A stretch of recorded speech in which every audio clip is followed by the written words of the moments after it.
Bueno, pues muchísimas gracias a todas las personas. Les damos la bienvenida a este ciclo de conversatorios denominado como Diálogos Críticos por la Interculturalidad.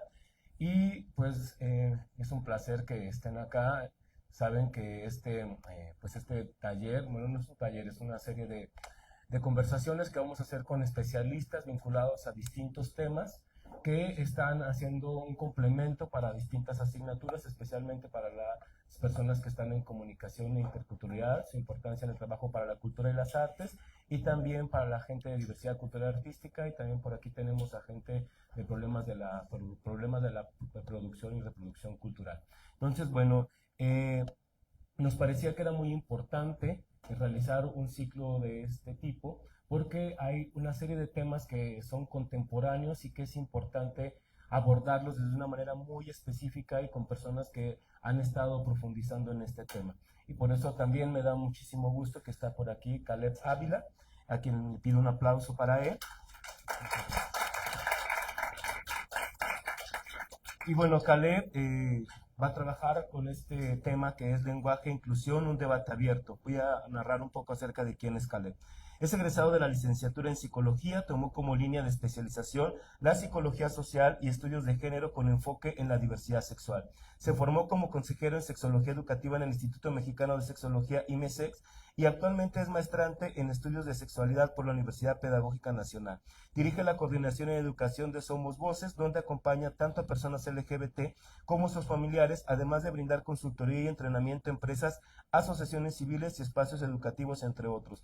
Es cofundador y parte activa del colectivo Castalia, iniciativa especializada en poblaciones trans y no binarias, cuyo principal objetivo es la creación de iniciativas de reforzamiento comunitario, recuperación de la memoria y acceso a políticas culturales. Y bueno, no está aquí en esta breve semblanza, pero ha dado capacitaciones para instancias de gobierno, para empresas, para universidades, entre ellas la UAM, la UNAM, el Politécnico, en fin, entre otras distintas instituciones educativas. Y también es uno de los autores de uno de los manuales de lenguaje e inclusión muy contemporáneos que actualmente ha tenido una gran distribución, sobre todo en la Ciudad de México, incluso en otros países, porque se puede acceder de manera virtual. Pues bueno, no está eso aquí, pero me parece que es importante porque es de los pocos manuales que existen respecto a esta temática. Entonces, bueno, yo me voy a ir de aquí y cuando termine Caleb esta presentación, regresaré para que retenemos una serie de preguntas y respuestas en torno al tema. Muchas gracias, Caleb. Gracias, amigo. Pero ya con... okay. Muchas gracias. Muchas gracias por la presentación al doctor May Ortiz, con quien además, déjenme decirles que yo también soy su alumno, quizá no de manera académica, pero es él quien me ha acompañado, quien me ha aconsejado, quien me ha enseñado y que también me ha inspirado para tomar el camino que hoy estoy caminando. Y bueno, creo que sí es bien importante que hablemos sobre este tema porque en realidad creo que hablar sobre el lenguaje e inclusión tiene que ver con muchas cosas, ¿verdad? Eh, ¿Por qué es importante hablar sobre el lenguaje? Bueno, nos dice Schleiermacher, que es un filósofo, que el lenguaje es el vínculo más básico de la relación entre la persona y el ser. Nuestra visión del mundo no solamente depende de los objetos que vemos, sino de la manera en la que objetivamos.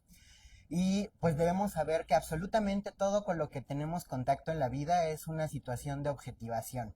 Y no hablo objetivar como en un sentido de cosificación, sino que son descriptibles. Absolutamente todo lo que conocemos y los contactos que creamos con el mundo, cómo lo comprendemos, cómo lo vemos y además cómo nos comprendemos como seres dentro de nuestro mundo, de nuestras sociedades, de nuestras culturas, nuestras colectividades, tiene que ver con nuestra capacidad de describir todo eso que nos rodea. Y en ese sentido creo que hay un mensaje que me gustaría mucho dejarles, y es que es muy esencial que cuando estemos haciendo este trabajo de objetivación también planteemos una postura clara sobre quiénes somos y desde dónde estamos hablando, porque eso no solamente permite que seamos capaces de narrar eso que vemos, sino que podemos crear contextos para que puedan comprender por qué estamos emitiendo esos posicionamientos. Y en ese sentido, a mí me parece muy importante hablarles que mi posicionamiento para hablar sobre el tema del lenguaje en este momento es desde la diversidad sexual.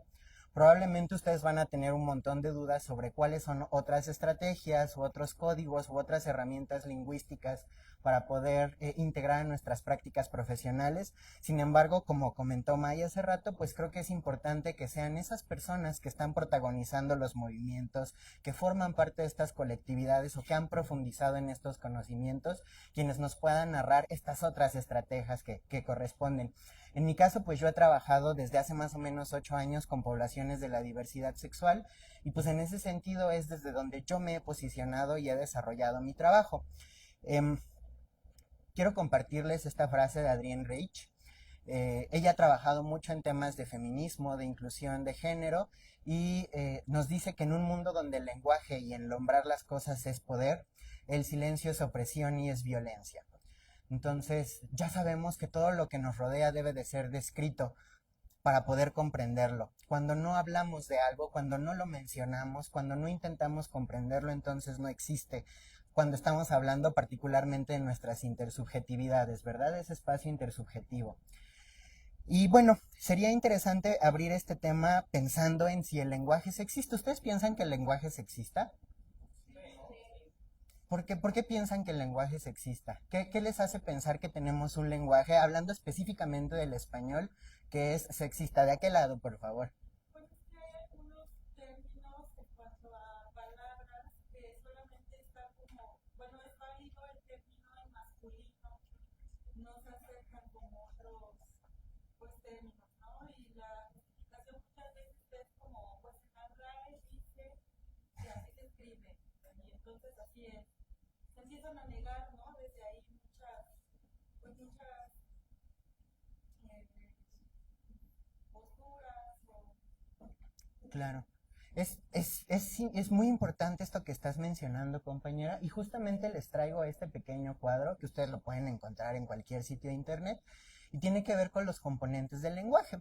Cuando estamos hablando de un lenguaje como idioma y como una construcción, pues sabemos que hay elementos fonológicos que tienen que ver con los sonidos, con la pronunciación, hay elementos semánticos que tienen que ver con las palabras y sus significados, hay elementos gramáticos que tienen que ver con el uso de estas palabras y finalmente la parte pragmática que tiene que ver particularmente con el contexto. El lenguaje y particularmente el discurso es una serie de conocimientos materializados. El discurso es una forma en la que nosotros, cristalizamos todo ese contexto que tenemos para convertirlo en realidad. Y entonces, cuando estamos empezando a hablar de esto que mencionaba la compañera, pues dentro de la parte sintáxica y morfológica de la gramática tenemos, por ejemplo, los duales aparentes. Un dual aparente, por ejemplo, podría ser la palabra zorro y zorra. Pues es solamente una letra la que está cambiando, sin embargo, tienen significados diferentes. Cuando hablamos del masculino genérico, esto me parece bien interesante. Hace poco leía un caso en Facebook de una profesora que decía, es que ahora entiendo la problematización del lenguaje. Cuando vamos a entrar al salón de clases el lunes por la mañana, decimos, todos los niños se tienen que formar. Y entonces las niñas tienen que comprender que en esa construcción de niños, ellas también se tienen que formar. Pero luego a la hora del recreo, cuando es el momento de armar los equipos de fútbol, les dice la maestra, todos los niños pueden irse a inscribir, pero entonces ahí no aplica para las niñas porque es para un equipo de varones. Entonces esto también implica ciertos retos para que podamos comprender en qué momento nos están interpelando, en qué momento cuando se está aplicando un masculino genérico entramos en esta construcción o cuando no. Y también es curioso, yo en la Facultad de Psicología me acuerdo que era un grupo de 30 mujeres y 2 hombres y entonces siempre era compañeros, ¿no? Todos. Y pronto cuando se trataba de voltear esta forma discursiva al femenino genérico, los compañeros se sentían como descolocados, ¿no? Híjole, pues es que yo no soy una niña, ¿por qué me están hablando en femenino? Entonces ahí ya hay un ejercicio de asimetría. Hay que echarle ganas para entender cuándo sí te están interpelando y cuándo no te corresponde ocupar ese lugar. Hacemos uso de estas partes o de estos componentes del lenguaje también a través de refranes, chistes e insultos, que se empiezan a convertir en una forma muy cotidiana de violencia. Y de pronto no nos damos cuenta de que lo estamos haciendo, ¿verdad? Que es, no puedes llorar porque no eres maricón, ¿no? Ay, esta palabra ya tiene una carga. una carga que está permeada por un contexto, ¿no? Hay que entender que somos cuerpos, somos mentes porosas, nos permea todo lo que nos rodea. Em, no sé, pienso como en esta palabra que usamos muy frecuentemente, ¿no? Negrear, me negrean. Y de pronto es como de, ¿por qué estás usando esta palabra? ¿Comprendes de dónde viene? ¿Comprendes el contexto de las personas que vivieron en situaciones de esclavitud? Entonces, esto se incorpora a nuestro día a día y va reforzando un sistema de violencias y opresiones a las que a veces no tenemos acceso consciente, forman parte de esta construcción subconsciente de nuestro lenguaje y de nuestro discurso. Y finalmente los nominales asimétricos, que parece que son lo mismo, pero en realidad no lo son tampoco, ¿verdad? Como ustedes han escuchado la palabra eh, gobernante. ¿Quién es un gobernante? ¿Ok? ¿Qué es una gobernanta? La gobernanta es quien se encarga de verificar que la limpieza está adecuadamente hecha en las habitaciones de los hoteles. ¿Quién es el mayor? ¿Qué hace un mayor? Usualmente, ¿perdón? Ajá, lo asociamos a una posición de poder. ¿Quién es una mayora? Es la mujer que dirige las cocinas. Entonces, eso parece que podría ser simétrico, pero en realidad no lo es. Tiene significados distintos. Entonces, quiero hacer un pequeño ejercicio y les pido, sé que es complicado que olvidemos un poco de la conversación que hemos tenido. Cierren sus ojitos si lo necesitan y que tratemos de procesarlo como de la manera pues, más superficial posible. Ahí les va una narración. Andrés Vidales inició su carrera como un hombre cualquiera. Esto le ayudó a escalar a los estratos más altos. Aunque ser un hombre público no es sencillo, su espíritu de aventurero lo impulsa a tomar riesgos. Es atrevido en sus propuestas y es por eso que la gente lo sigue. Todas las personas están siempre en espera de conocer las cosas que hará por su trabajo. ¿A qué se imaginan que se dedica Andrés?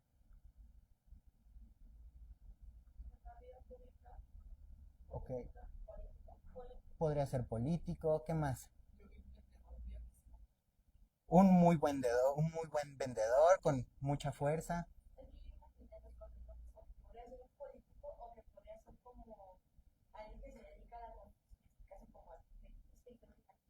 Ok, puede ser un arquitecto. Vamos a quedarnos con esto y vamos al siguiente caso. Andrea Vidales inició su carrera como una mujer cualquiera. Sin embargo, su mente de zorra le ayudó a escalar los estratos más altos.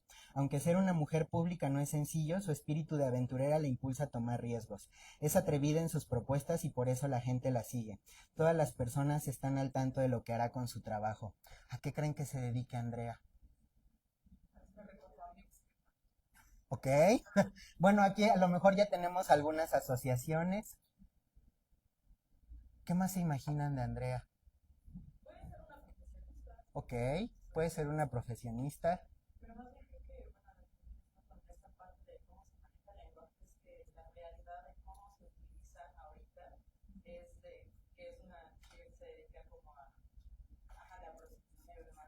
Probablemente. Exactamente. Muchas gracias.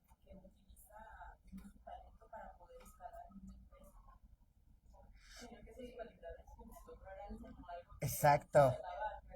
Estaban dadas. Y esto es bien importante.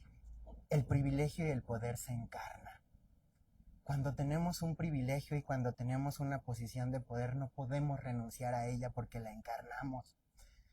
Y esto es el caso de Andrés y de Andrea. Podemos tener muchas ideas distintas a lo que se dedican, a lo que hacen, sobre cómo han escalado a esas posiciones de poder. Sin embargo, están asociadas a cuestiones muy específicas. Andrés lo tenía dado, es una característica suya. Andrea ha tenido que hacer cosas para poder escalar, ¿no? Utilizar su intelecto, utilizar su mente ágil. Pero ¿notamos esta diferencia? En el lenguaje ya está implícito algo. En este discurso ya está implícito una posición de poder, ya está implícito un privilegio encarnado. Entonces, esto es algo para reflexionar, ¿no? Y para poder problematizar por qué es importante conocer sobre estas estrategias, sobre estas propuestas y sobre la importancia del discurso incluyente. hay muchas, pues como mucha confusión sobre este tema de lenguaje, lengua y discurso, ¿no? Y de pronto yo escucho a mucha gente que dice, ay, pues si quieren hablar sobre un discurso incluyente deberíamos entonces enseñar lengua mexicana de señas, lenguaje braille, y es cierto, yo estoy totalmente de acuerdo. Pero creo que para poder emitir un posicionamiento de esta naturaleza tenemos que comprender de qué estamos hablando. Y creo que es esencial entender que, número uno, todo esto es un sistema antinatural.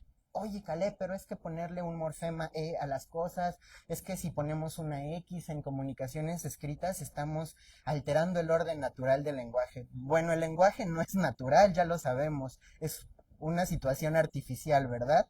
Justo el lenguaje es la capacidad que tenemos para comunicarnos a través de esos códigos artificiales inventados y que además forman parte de nuestras convenciones sociales y culturales. La lengua es nuestro idioma, que es más bien un código artificial estructurado que ya pasó por estas convenciones para que podamos crear comunicaciones comprensibles entre grupos o personas. Y finalmente el lenguaje, el discurso, perdón, que creo que es al punto que quiero llegar hoy, tiene que ver también con usos contextualizados de la lengua. Ya decíamos, ¿no? El discurso es la cristalización de un contexto, de un pensamiento, de un posicionamiento. Siempre que hablamos estamos emitiendo posicionamientos. Y bueno, en este sentido el discurso ha pasado como por muchas revisiones y muchos dilemas sobre qué es el discurso, pero hoy sabemos que puede ser de muchas naturalezas. Eva Salgado nos dice que entre tantas formas de definición que podemos encontrar sobre discurso, pues sabemos que el discurso es el lenguaje puesta en el acto.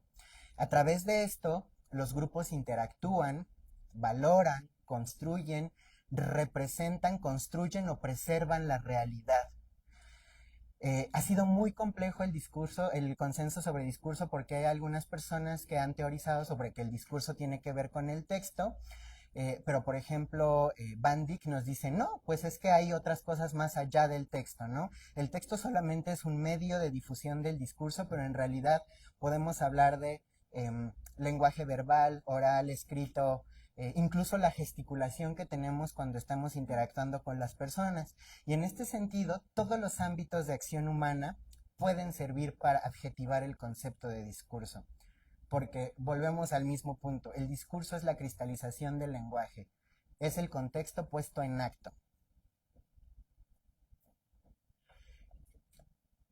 Hay toda una cronología sobre las interpelaciones. Hay quienes dicen, bueno, es que este es un tema súper desconocido, ¿no? Pero la realidad es que no. Esta conversación sobre el discurso y sobre el sexismo empieza en los 70s y es importante reconocer que quien lo impulsan son las colectivas feministas, que empiezan a darse cuenta de estas situaciones que ya vimos antes, ¿verdad? Que hay asimetría en las terminologías, que hay pues discriminación a través del uso del lenguaje y de la construcción de los discursos, y entonces en los 70 empieza a existir esta pues pequeña batalla que inicia contra la RAE, ¿no? Como de, oye, pues es que el masculino genérico no nos interpela a nosotras. Y entonces la RAE dice, pero ¿cómo? Si toda la vida hemos hablado igual, pues más bien no entiendo cuáles son sus demandas. Y entonces empieza a hacerse esta apelación a los usos sexistas del lenguaje, y es hasta los 90s que diferentes organizaciones como la ONU le dicen pues, a la RAE así de, oigan, es que sí necesitamos hacer una revisión. Incluso entra en revisión la Constitución española, porque entonces solo estaba planteada para los españoles, varones, ellos, hombres, cis. Y pues no había ahí como un vacío, ¿no? Que se tenía que llenar. Entonces en los 90 se empieza a empujar fuerte el movimiento del lenguaje no sexista. Y esta es la primera vez que nos estamos confrontando un nuevo sistema de discurso que ya nos está ofreciendo posibilidades de interpelación, de representación y denunciación, ¿no? ¿Cuáles fueron estas que la RAE dice, bueno, les damos permiso? Pues el desdoblamiento. Ahorita vamos a hablar más del desdoblamiento. Ok, nos dicen es que no hay economía del lenguaje. Si empezamos a desdoblar, pues como la parte genérica del lenguaje va a ser difícil y vamos a hacer crecer la comunicación, no va a ser económico. Pero nos dieron permiso de desdoblarlo y entonces empezamos a escuchar ciudadanos y ciudadanas, compañeros y compañeras. Que sabemos que en los 90s el EZLN ya utilizaba esta estrategia y en el 2000 un conocido presidente pues ya empieza con que los niños y las niñas y tal, ¿no? Entonces en los 2000 es cuando empieza a empujarse fuerte ya la estrategia de manera cotidiana. Y para el principio de los 2000 empieza el discurso inclusivo, que dice, bueno, ¿de qué manera podemos neutralizar para poder pues producir quizá un espacio de interpelación para todas las personas? Actualmente creo que esta es una de las alternativas más potentes, sobre todo para instancias gubernamentales, para quienes trabajan con grupos. Y aquí no hay necesariamente normativas oficiales sobre esta propuesta, pero sí hay estrategias que ya están estabilizadas que podemos utilizar y que ahorita, por ejemplo, en la norma oficial mexicana 025 y 035, que tiene que ver con pues, la evitación de riesgos psicosociales en el trabajo o en diferentes contextos laborales, pues nos están pues invitando a que lo podamos hacer de una manera más amigable y que lo podamos utilizar para justo poder producir comunicaciones colectivas que permitan la interpelación. ¿De qué va el discurso neutro? Pues vamos a omitir marcas de género. Es posible y en realidad es sencillo. El problema es que parece que tenemos como un amor extremo por generizar todo el lenguaje que tenemos, ¿no? Entonces, por ejemplo, ahorita para mí habría sido bien sencillo decirle bienvenidas y bienvenidos, ¿no?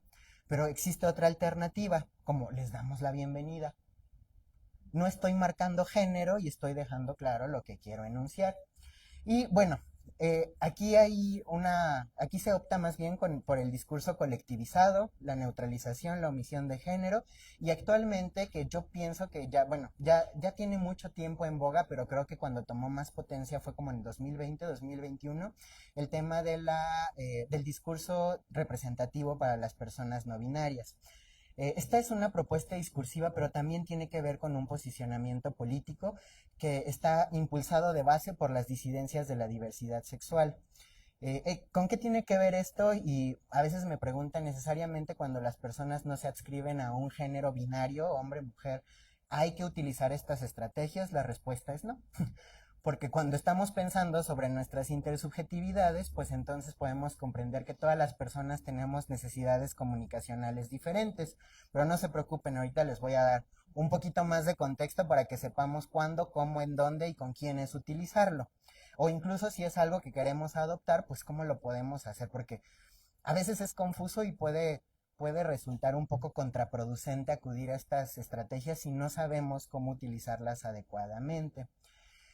¿Es una necesidad o es una moda? Me han preguntado. Bueno, en realidad esto es una discusión bien interesante. La primera vez que se vio un texto con la E fue en el 2000. Fue un texto periodístico que salió en España. Esto no es del 2015, ni del lobby de las personas trans ni no binarias. Esto ha sido una estrategia que se ha ido trabajando y se ha transformado a lo largo del tiempo.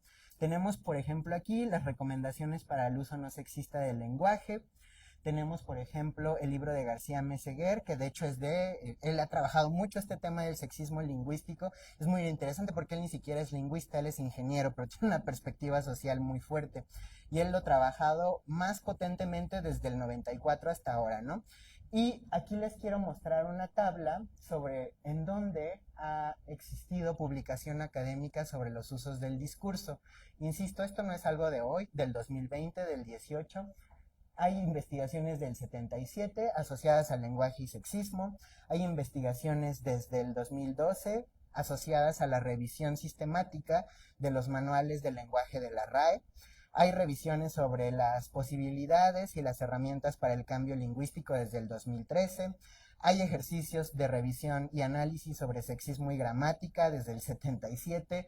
Entonces, si de repente escuchamos a la gente así de, oye, es que esto es una moda, pues yo no he visto una moda que dure tantísimo tiempo. Desde el 77, ya muchos años antes de que yo naciera, incluso porque yo soy un jovenazo, déjenme decirles. Pero esto no es algo nuevo. Y si ha estado presente y si ha estado en discusión durante mucho tiempo, pues quiere decir que existen necesidades lingüísticas, ¿verdad? Que es necesario voltear a revisar cuáles son las necesidades comunicacionales. Y entonces, como colectivo Castalia, nos pusimos a hacer una investigación. Esto no lo sacamos de la manga. Hicimos una investigación de eh, alrededor de 2 años en los que estuvimos trabajando haciendo revisiones de estos manuales. Ay, muchísimas gracias. Es que yo no tengo un ejemplar, ustedes pueden creer. Pero bueno, este es el manual, como les comenté, lo pueden ver en línea. Ahorita les enseño dónde. Y para poder lograr esto, que en realidad es algo muy amigable, nos tomó 2 años de estar trabajando. Hicimos este trabajo de investigación en los manuales, revisamos 10 manuales nacionales, otros 4 internacionales, revisamos todo lo que existe en registro con la RAE, todas las alternativas que nos han prestado para poder utilizarlas. Y entonces nos dimos cuenta de que sí es cierto que se ha estado haciendo un montón de trabajo respecto al tema del lenguaje y el sexismo, pero aún cuando se trataba o se pretendía hablar sobre las diversidades, no había una voz de la diversidad que estuviera interpelando estos conocimientos. No había una agencia. Entonces nos dimos a la tarea de recopilar esta información y también de convocar a grupos focales, en donde estuvimos entrevistando a personas que se adscriben como dentro de la categoría no binaria y que nos compartieron sus experiencias en todo el sentido. Cómo se comprenden, cómo se reconocen, cómo se interpelan, en qué espacios lo hacen, cuándo tienen y cuándo no tienen la posibilidad de nombrarse. Y bueno, esto fue un relajo. También nos aventamos un diagnóstico en línea, en donde alcanzamos más o menos una población como de 200 personas que oscilaban entre los 16 y los 74 años, de toda la República Mexicana, que nos permitieron ver qué era lo que comprendían como lenguaje, qué era lo que comprendían como interpelación y qué era lo que comprenden como inclusión. Y entonces nos damos cuenta de que el uso de estrategias verbales, no verbales que se procuren, van apuntadas hacia ciertos lugares, ¿no? Número 1, intercambios comunicativos equitativos y respetuosos. La segunda, visibilizar a todas las personas en igualdad de condiciones. Y la tercera, reconocer la diversidad.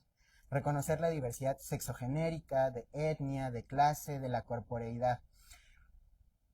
Haciendo investigación, a veces tienes que renunciar a muchos de tus supuestos.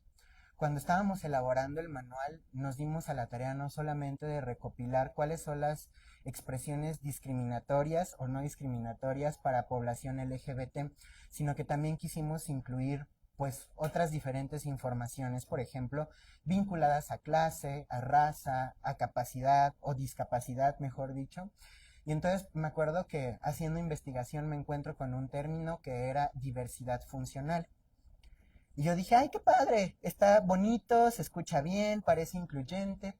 Entonces, justo en el Instituto Mexicano de Sexología, conozco a la maestra Diana Vite, que forma parte de una colectiva que es Femidiscas, que es una colectiva feminista de mujeres con discapacidades varias. Y yo le pregunté, oye, estoy utilizando este concepto de diversidad funcional. Y ella me dijo, no. Y yo, ¿por qué?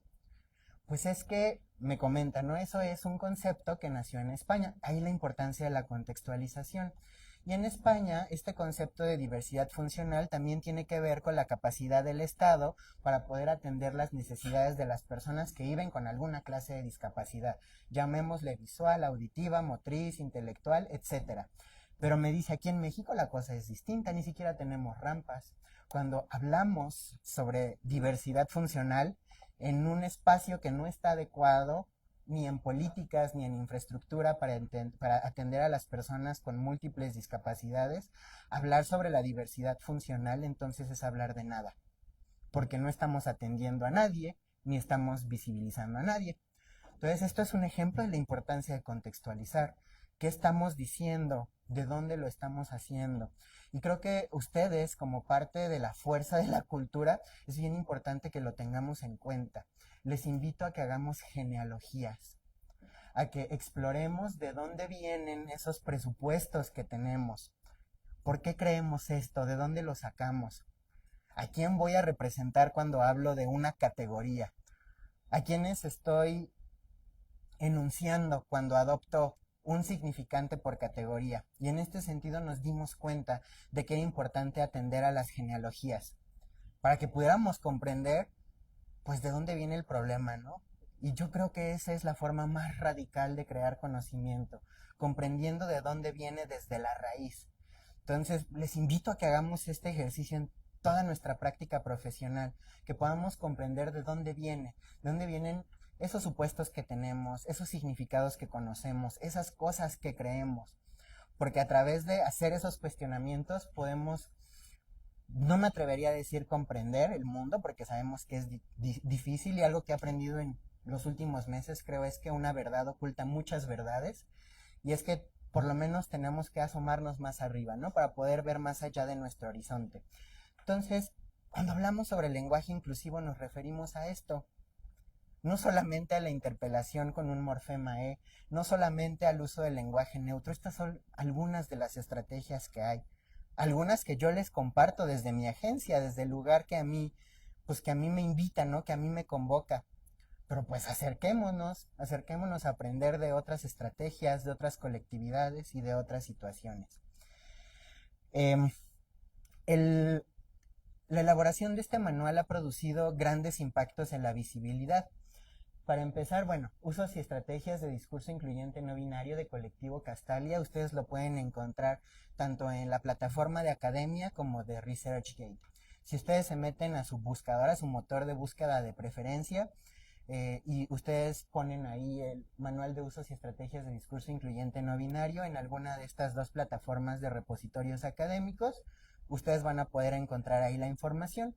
Y después como de tanta discusión y tanta problemática, pues también nos dimos cuenta de que hay ejercicios de poder, ¿verdad?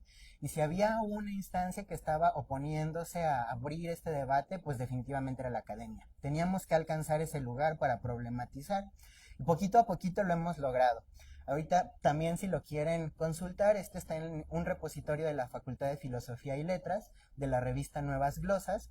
Es un artículo que elaboramos entre la doctora Cristal Yeseidi, que ella tampoco es una novata en el tema, ella es doctora en sociolingüística, y también nos estuvo ayudando y guiando para lograr esta sistematización de información sobre los manuales. El artículo se llama De lo ridículo e inútil a lo importante y necesario, la inclusión discursiva desde una mirada transdisciplinar. Y decidimos hacerlo de esta manera entre una lingüista y un psicólogo social, porque nos dimos cuenta de que a veces necesitamos abrir los diálogos para poder encontrar pues esos pequeños vértices, ¿verdad? Creo que esa también es una manera de generar interseccionalidad. No solamente, y obviamente es el punto más importante, comprender las particularidades de las personas con quienes trabajamos, pero también abrirnos al diálogo y a los puntos de vista de las otras personas. Pensemos que en el ejercicio profesional, pues lograr estas vinculaciones es como hacer una telaraña. Las telarañas son muy poderosas, ya ven que hasta pueden cargar elefantes. Y pues no son una masa completa, no son una unidad homogénea, ¿verdad? Son una construcción heterogénea de un montón de hilos que se entrelazan en puntos específicos que producen tanta fuerza. Entonces de repente ven una telarañita así toda delgadita y ven un sendo arañón. Pues nuestro ejercicio profesional debería de convocarnos a hacerlo de esa manera, a generar esos diálogos, esas perspectivas distintas que nos permitan tener alcance a esas verdades que no conocemos porque no son la propia. Entonces, les invito a que hagan la revisión de este manual, que le echen un ojito para que puedan familiarizarse más con estas estrategias, y para que podamos estar en paz, pues vamos a ver cómo se utilizan. La primera estrategia, que es la clásica, es la del masculino genérico, que presuntamente interpela a todas las personas. Que bueno, eso tendríamos que hacer un análisis muy crítico para ver si verdaderamente enuncia a todo el mundo. Recurre a usos sexistas, ya lo vimos, hay construcciones discursivas que producen discriminación.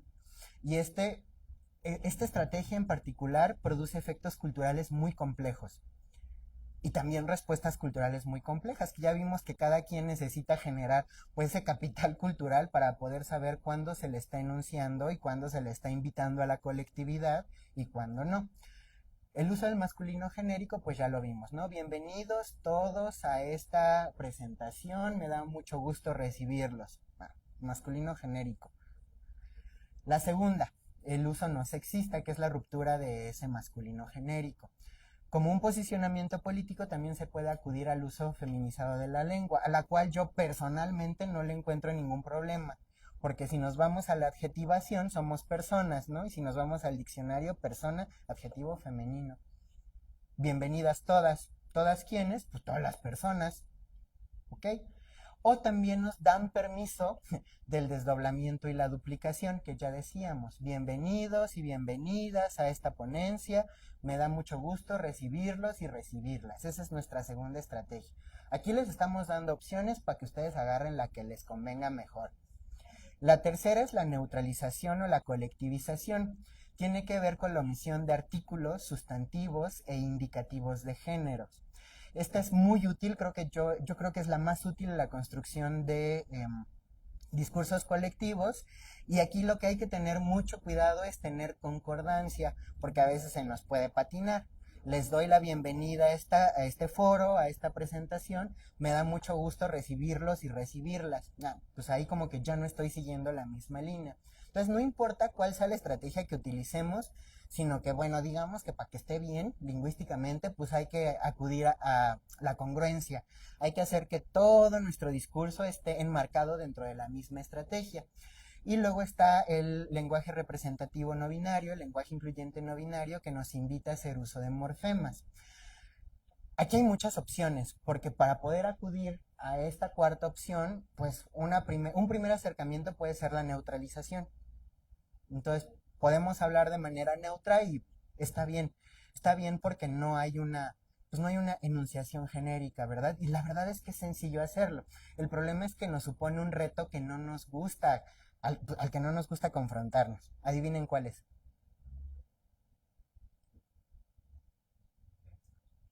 Pensar antes de hablar. Ese es el mayor reto de estas estrategias. Entonces, hola, ¿cómo estás? Ay, te veo con mucho cansancio, ¿cómo te ha ido? Seguramente te atoraste 3 horas en el tráfico, ¿ya comiste? Hoy hace mucho calor, qué sed, ¿verdad? ¿De veras somos capaces de aventarnos pláticas enteras con la gente sin la necesidad de acudir a un género gramatical? ¿Qué digo? Nos da la oportunidad nuestro idioma. Hay otros idiomas que son un poco complicados, ¿no? Pienso, por ejemplo, en el italiano o en el francés, que además tienen pues unas construcciones muy específicas para generalizar. Pero en nuestro caso es sencillo. En el caso del inglés también lo es. También es sencillo, está neutralizado. Curiosamente, el lenguaje de señas también es neutro. Sí lo podemos generalizar con ciertas señas que pueden hacer pues, una relativización sobre si estamos hablando de un masculino o un femenino, pero en realidad es una lengua neutra. Entonces, creo que no es algo imposible de hacer. Y bueno, finalmente nos dice que también tenemos la posibilidad de usar morfemas. Estos morfemas van a estar integrados en el discurso y nos dan varias opciones. Yo tengo mis favoritas, la verdad. Tenemos el uso de la X y el uso de la arroba, pero acuérdense que el lenguaje es la cultura cristalizada. Entonces, muchas veces cuando nos encontramos con publicaciones escritas o con comunicaciones escritas que tienen una X o una A, pues como que nuestro cerebro ya está acostumbrado. Entonces, cuando lo leemos, como que casi por automático lo llevamos al masculino genérico. Ese es un problema, pero no es el más grave. El problema más grave con el uso de la X y de la arroba es cuando queremos hacer comunicaciones escritas incluyentes. Si una persona que vive con discapacidad visual quiere leer un texto a través de un intérprete de texto a voz, entonces este intérprete no va a tener la capacidad de interpretar ni la X ni el arroba, porque no son fonéticamente compatibles con las vocales, que son usualmente las que utilizamos para poder construir estas comunicaciones. ¿Dónde lo recomiendo yo? Por ejemplo, cuando vamos a hacer un cartel, para hacer una invitación, para un evento, un festival, una cosa así por el estilo. Incluso pienso, insisto, esto es a título personal, que se ve muy disruptivo, como que ves una cosa ahí con X y dices, órale, ¿qué se va a tratar esta cosa? Está moderno, ¿no? Pero sí, no lo recomendaría en todo, ¿no? Por ejemplo, si ustedes van a hacer gestión de redes sociales o de este tipo de espacios virtuales, pues sí les recomiendo que o lo neutralicen, o si se quieren adscribir al posicionamiento político, se vayan al Morfemae, que es lo que de repente causa como mucha controversia, ¿no? Así de, híjole, pero ¿cómo le vamos a poner a todas las cosas?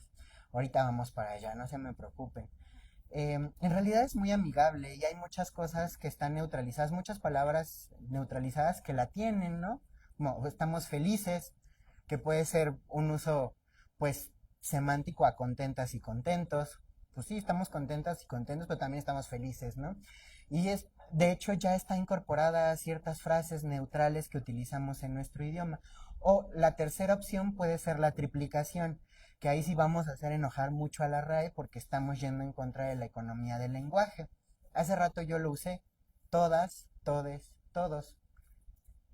Yo lo hago también de manera política, y de manera política pongo en primer lugar a todas, después a todes y al final a todos. Entonces, en realidad, podemos utilizar un sinfín de estrategias para poder producir interpelaciones para las diversidades. Me han preguntado, oye, todas las personas que se enuncian como no binarias utilizan el morfema E. No, esto es un caso particular. Incluso hay personas que son externas a las colectividades trans y no binarias que no se interpelan por ese morfema. Acuden al masculino o al femenino genérico. ¿Cómo podemos saber cómo dirigirnos a una persona? Escuchándola, haciendo escucha activa. En psicología hacemos algo que se llama rapport. Cuando una persona consultante llega, pues hacemos una pequeña entrevista previa, ¿no? Como para que la persona se relaje, para saber si estuvo atrapada en el tráfico, para saber cómo viene y para poder llevarla a un espacio más tranquilo para que pueda recibir de la mejor forma la terapia o el acompañamiento. Yo les invito a que hagamos rapport con todas las personas. De entrada, cuando estemos emitiendo comunicaciones colectivas, pues que acudamos a la neutralización. En realidad es algo sencillo, ya vimos. Les doy la bienvenida, me da gusto que estén aquí, espero que esto les sirva para que puedan incorporarlo a su actividad profesional. Sé que tenemos hambre y quizás sentimos cansancio, pero tenemos aquí una mesita en la que podemos disfrutar. Bueno, me acabo de echar un minuto de speech de varias palabras y no utilicé ninguna marca de género. Pero el reto aquí es que tenemos que pensarlo y por supuesto tenemos que practicarlo. Nadie nace sabiendo las cosas, seamos pacientes con estos procesos. Me dicen, oye, es que el cambio lingüístico no va a producir cambio social. ¿Cómo tenemos esa certeza? El cambio social viene a través de permitir que las personas sean visibilizadas y representadas. Entonces, es también una cosa para reflexionar, ¿no? Resistencias hay muchas, y creo que confrontarnos a estas situaciones nos genera inestabilidad. No hay nada más chido y más placentero y más tranquilizante que pensar que comprendemos el mundo, que pensar que podemos objetivarlo, que sabemos cómo nombrarlo.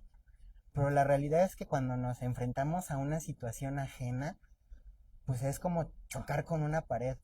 Y cuando chocamos con esa pared resulta muy doloroso, no solamente por ese golpe, sino porque supone pues deconstruir esas cosas que sabíamos y que están cruzadas por emociones, por supuestos, por conocimientos, por nuestra familia, porque fue la forma en la que nos educaron. Y qué cosa más complicada que cuestionar esa educación, ¿verdad? Qué cosa más difícil que poner a cuestionarte por qué a ti no te interpelan estas situaciones y por qué a las personas que encarnan estas vivencias sí les cruza.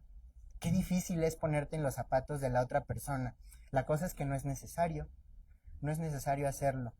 Solamente es necesario pensarlo para poder abrazarlo, para poder tener estas capacidades de interpelarlo, de narrarlo. ¿Y qué onda con la E? La terrible, qué miedo nos da la E, ¿verdad? A mí me gustan los memes. Cuando pide sopa en lenguaje inclusivo.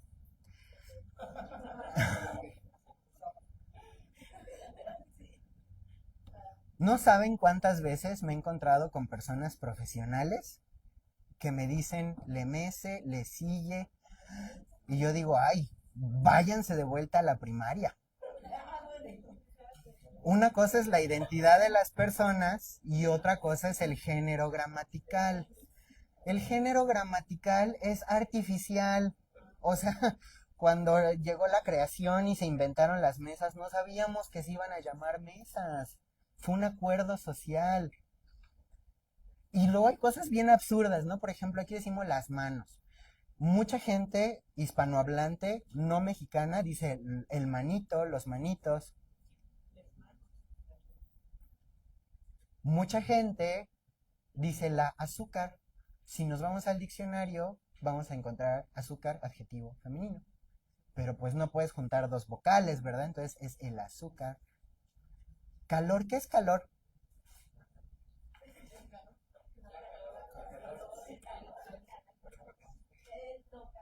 ¿Ven? O sea, tenemos esos juegos lingüísticos bien interesantes. Entonces, hay que entender la diferencia entre la identidad y el género. Y me refiero al género gramatical. Ya tienen las cosas un género asignado. La mesa, la pared, la computadora o el ordenador, ¿verdad? La pantalla, la presentación, el vaso. Ok. Primero es esencial comprender que son objetos, no tienen una experiencia social. Las personas sí. Las personas sí tienen una experiencia social. Entonces, por ejemplo, podemos decir el muro, no le muro, no tiene mucho sentido, ¿verdad? Pues cuando hablamos de una persona pensando en nominales, el contador, la contadora, le contadore. Y aquí les viene un tip, porque luego así, ay no. El otro día estaba hablando con unas personas y así, ay, me encanta hablar contigo. Y yo le dije, a ver, vamos a hacer un pequeño ejercicio. Cuando estás con una amiga le dices estoy con. Cuando estás con un amigo le dices estoy con. Ok, no hay desdoblamiento. Aquí les va un tip. Si lo que estamos enunciando tiene un desdoblamiento en femenino y masculino, entonces lo podemos llevar al morfema E. Si no lo tiene, ni se desgaste, ¿no? Miren, en realidad no estamos inventando un idioma ni estamos inventando palabras, estamos integrando estrategias. Entonces no se preocupen, no se van a tener que inventar palabras, no es el caso. ¿Qué es lo que podemos hacer? Este pequeño ejercicio. Hay desdoblamiento femenino, hay desdoblamiento masculino, ok, entonces lo podemos extender hasta el morfema E. Si no hay femenino y masculino, pues tampoco ustedes estén inventando palabras, porque esa es la parte riesgosa. Esta es la parte riesgosa de la desinformación. Nos agarramos de cotorreo estas estrategias porque no sabemos cómo usarlas. Entonces, cuando decidimos adscribirnos a las estrategias y hacer uso de ellas, no sabemos cómo hacerlas, las usamos arbitrariamente, y entonces pues se vuelve un meme, ¿no? Quiero un esope. Entonces luego la gente me dice, oye, pero si entonces la gente me dice que se interpela por el morfema E, si yo te digo que soy mesa, ¿me vas a llamar mesa? Pues miren, yo te la compro. Si tú me dices cuál es tu experiencia social y cuáles son tus necesidades ciudadanas como mesa, te llamaré mesa. Es más, el último sábado de junio hay un chorro de personas pidiendo derechos. Me gustaría verte convocar a todas las mesas para que hagan su marcha y exijan su derecho como mesas. Entonces, cuando le salgan así de, oye, pero si entonces me dice silla, por supuesto, cuéntame cuál es tu experiencia social como silla. Pero como, yo como persona que se interpela por esta estrategia, te puedo contar mi experiencia social. Cuéntame la tuya. No, la gente se queda súper descolocada. Y no les tienes que decir ni fascistas ni cosas así, porque pues no es necesario. O sea, esto, de nuevo, esto es la parte de la raíz, esta es la parte radical, ¿no? A mí no me interesa tener un pleito a nivel bilateral con una persona, porque entonces estamos perdiendo de vista el punto principal, la médula espinal, que es entender y ayudar a la gente a entender que nuestro discurso puede tener efectos de discriminación. Entonces, cuando se quieran pelear con alguien, vamos a hacer eso. A ver, cuéntame cuál es tu experiencia social. Ah, no sabes qué es que no entiendo qué es vivir como una silla, me gustaría entenderlo. Cuéntame para que yo pueda abrazar tu experiencia como silla. Es que soy una persona fornitofílica. Bueno, esta es otra cosa, ¿no? La fornitofilia, para quien no lo sepa, es estas personas que tienen una expresión comportamental de la sexualidad en donde les gusta que se les utilice como mueble en ciertos actos de la vida, ¿no? Entonces, bueno, esta es una cosa distinta. Está enmarcado en un contexto específico, no es en realidad tu experiencia social, ¿verdad? A menos que vivas en rol el 24/7, que lo veo complicadérrimo, ¿no? No te veo caminando en 4 patas por toda la calle, ¿verdad? Entonces, pues hay que tratar de apelar también como a esa parte menos lógica de la lógica, ¿no? Que es comprender de dónde viene, cuál es la raíz de estas problemáticas. Entonces, ya lo sabemos. Si no tiene un desdoblamiento femenino y masculino, no hay sentido en llevarlo al morfema E. Si es un objeto, no tiene sentido llevarlo al morfema E. Estamos hablando de personas. Entonces, cuando tengamos esta conversación, podemos iniciar con este rapport neutralizado y les aseguro que los primeros 3 minutos de la conversación, la persona les va a dar la pauta sobre de qué manera se interpela. Oye, ¿cómo estás? Hoy se te ve con harto cansancio. Hoy sí, no sabes, estoy desveladísima. Ya escuché. Hay que poner atención, hay que aprender a escuchar, no solamente a oír. Entonces vamos a poner atención en qué es lo que la gente nos está diciendo para saber cómo podemos comunicarnos con ellas y ellos. Entonces, ¿qué necesitamos? 2 cosas. Escuchar y pensar. Retos complicados, pero no imposibles. Excusas muchas. Estamos destruyendo el idioma, ya no nos vamos a entender. La gente ahora escribe en queja en lugar de queja. El castellano está destruido. Bueno, ya vemos que el idioma se modifica. ¿En función de qué? En las necesidades comunicacionales de las colectividades y de las personas hablantes. ¿En qué momento nuestro idioma se va a dejar de modificar? Cuando no haya nadie que lo hable. Yo soy muy joven, pero alcancé a mandar SMS. No levante la mano quien sí o no. ¿Se acuerdan que nos cobraban, que era 120 palabras por mensaje? Y si te pasabas de eso, te cobraban 2 mensajes antes del WhatsApp. Dice, ¿cómo estás? ¿Qué haces? Q. Tengo que decirte algo. Y lo entendíamos. Me da ansiedad. Lo entendemos. Entonces, cuando hablamos sobre estas estrategias de discurso incluyente, no podemos entenderlas o no queremos entenderlas. Porque entonces resulta que podemos integrar a nuestro lenguaje cosas que nos importan. Te voy a whatsappear. Ay, acabo de encontrarme con una TikToker. Uy, te voy a likear y a repostear la publicación. ¿Qué es eso? O sea, eso sí nos conviene, como forma parte de nuestro cotidiano, qué padre, vamos a adaptarlo a nuestro sistema lingüístico, ¿verdad? Tiene que formar parte de nuestro discurso. Ay, este lugar está súper instagrameable. Órale, ¿no? Ay, es un famosísimo youtuber. Todo el tiempo estamos creando palabras porque las necesitamos para expresarnos. ¿Por qué prestamos el permiso de que estas palabras existan, pero estas no? ¿En verdad es porque no nos vamos a entender? ¿O es porque me molesta que haya realidades alternas a la mía? Y porque no tengo la disposición de comprender que hay vivencias encarnadas que no son la propia.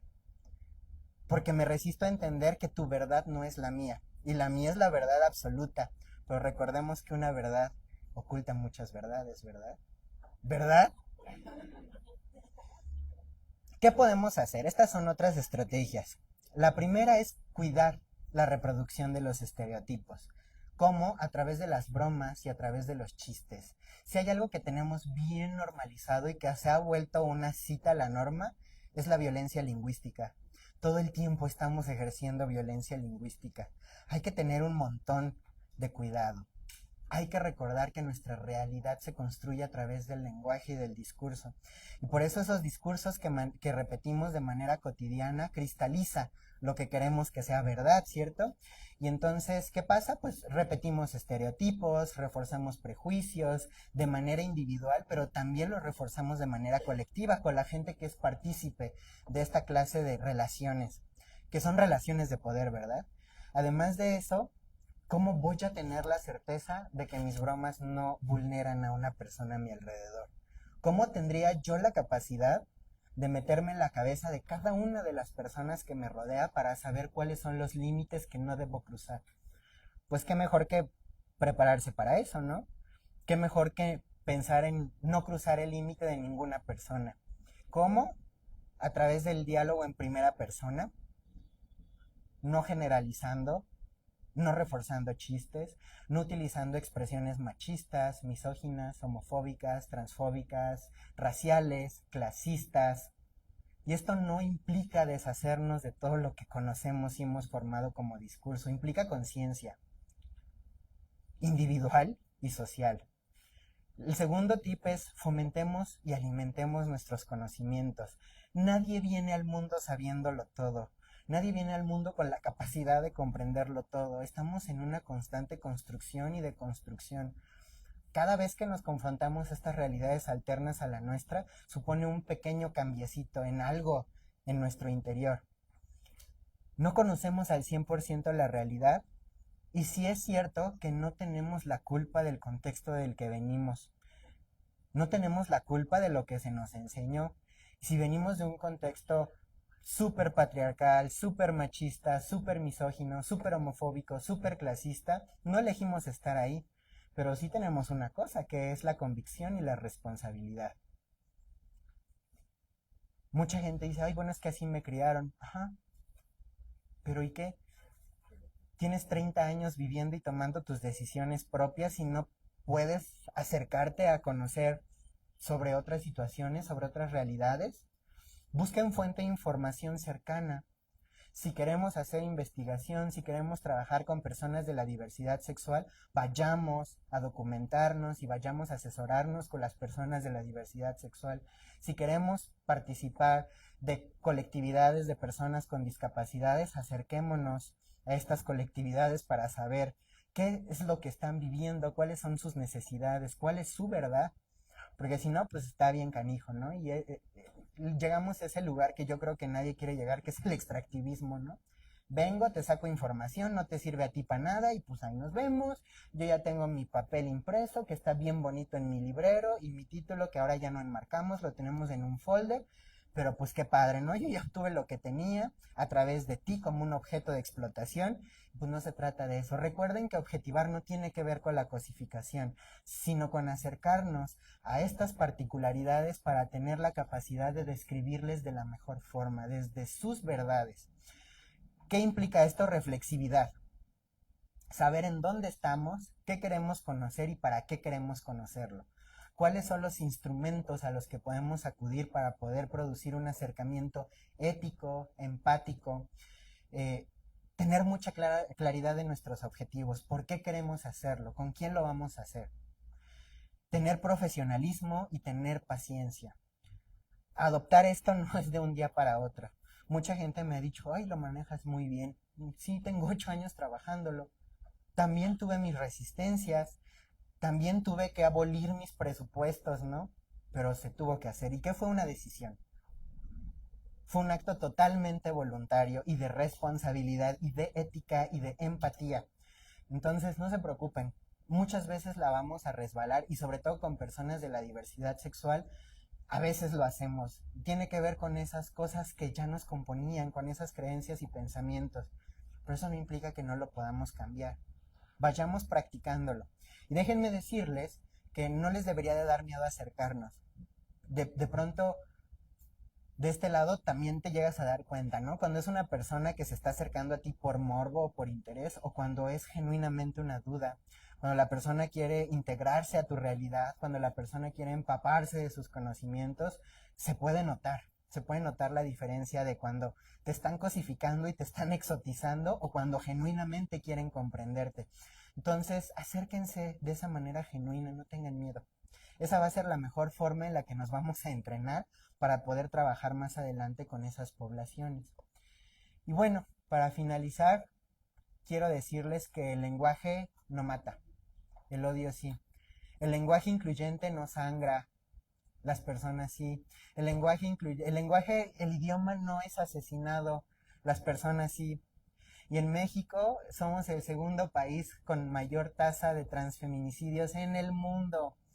Tan solo en este año se han asesinado más de 57 mujeres trans, solo por ser trans, solo porque representan una realidad que no cruza a la mayoría de las personas. El lenguaje no se queda fuera de la escuela, las personas sí. El lenguaje no tiene ideaciones suicidas porque no existe para el mundo, las personas sí. Seamos conscientes de eso. Cuando tengamos resistencia, cuando tengamos miedo, cuando tengamos odio, recordemos que las personas tienen una vida y las vidas nos importan, porque nada humano nos es ajeno, ¿verdad? Muchas gracias.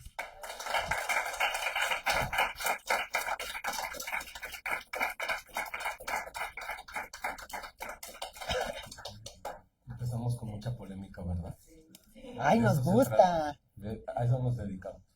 Bueno, pues muchísimas gracias a Khaled. Mientras estaba explicando Khaled todos estos argumentos que nos trae, me está reflexionando qué más cultural que el lenguaje, ¿no?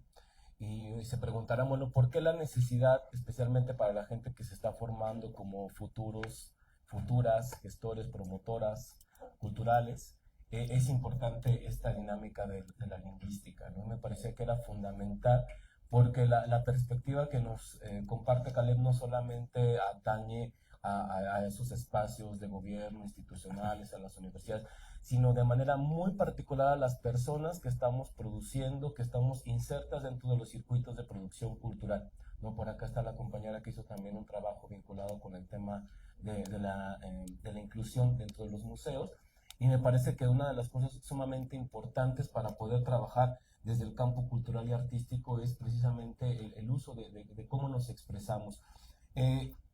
Bueno, Caleb no lo mencionó y eso tampoco lo mencioné con su comienzo, pero estas dos investigaciones las hizo precisamente desde el enfoque de colectivos culturales, ¿no? Que eso es algo importante.